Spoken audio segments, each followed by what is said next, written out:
While much of the Western world was in the Dark Ages, Arabic Muslim culture was making enormous contributions to art, philosophy, science, and medicine.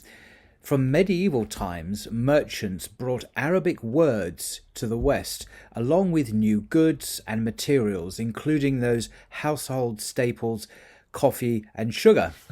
And I just wanted to share with you this fascinating little book. It's called The Oxford Dictionary of Word Origins. And this is a dictionary of derivations of words in English. And there's a lovely section here entitled, Who Put the Sugar in Your Coffee? Basically talking about English words that come from Arabic culture. And I just wanted to share it with you. Some of this would doubtless be familiar to you, but I've learnt one or two things I didn't know, and some of the things that will shock Americans about their English language. So it begins. Coffee derives from, that's the word coffee, derives from Arabic kawa, although the word entered English in the late 16th century via Turkish kove. Muslims had taken wild plants from Ethiopia and cultivated them in Arabia, from where the drink spread throughout the Arabic world and Turkey, becoming particularly popular in the international metropolis of Constantinople. The word sugar has been in English much longer than coffee, coming into the language in the 13th century by way of Old French and Italian, from the Arabic, ultimately, sukar.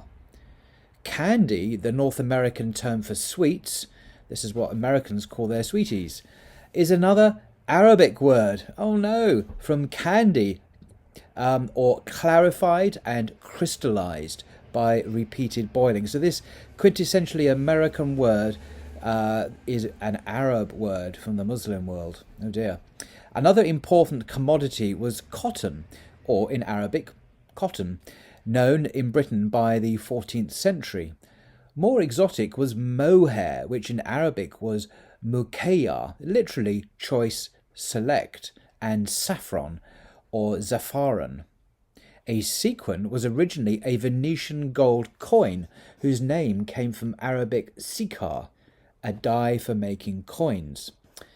Trade often involves customs and tariffs, so it is no surprise that the word tariff itself is from Arabic. And you might have guessed that, actually. The word tariff actually sounds Arabic. The Arabic word al, means the, which is reflected in the spellings of common English words albatross, alcohol, alcove, and algebra, and also many proper names. They don't mention it, but admiral is well, that's not al, is it? But admiral is another word that is Arabic in origin. Al-Qaeda means literally the base, a reference to the training camp or base in Afghanistan used by the Mujahideen, or guerrillas fighting the Russian occupiers, from which the terrorist group developed.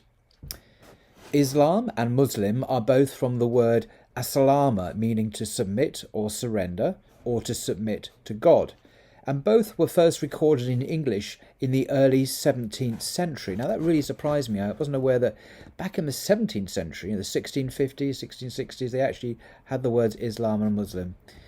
An Ayatollah is a Shiite religious leader in Iran, which obviously we know. The word has been used since around 1950 in English, and many people only became aware of it when the Ayatollah Khomeini, who died in 1989, led the Iranian Revolution in 1979.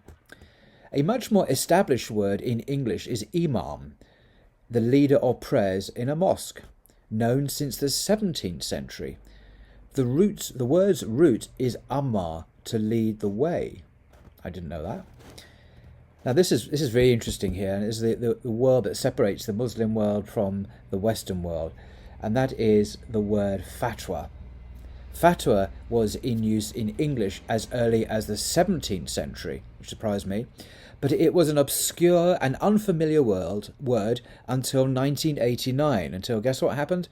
When it suddenly gained new and widespread currency, when the Ayatollah Khomeini issued his famous fatwa sentencing the British writer Salman Rushdie to death for publishing the Satanic Verses, a novel regarded by many Muslims as blasphemous.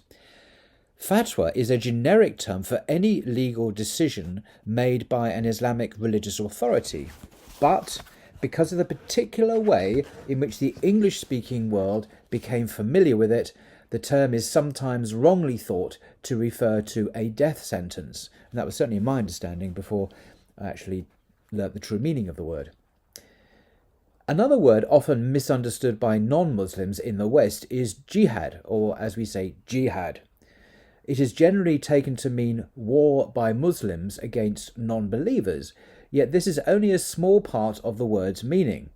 In Arabic, jihad literally means effort, which it does, and expresses the idea of struggle on behalf of God and Islam, of which war is but one small part.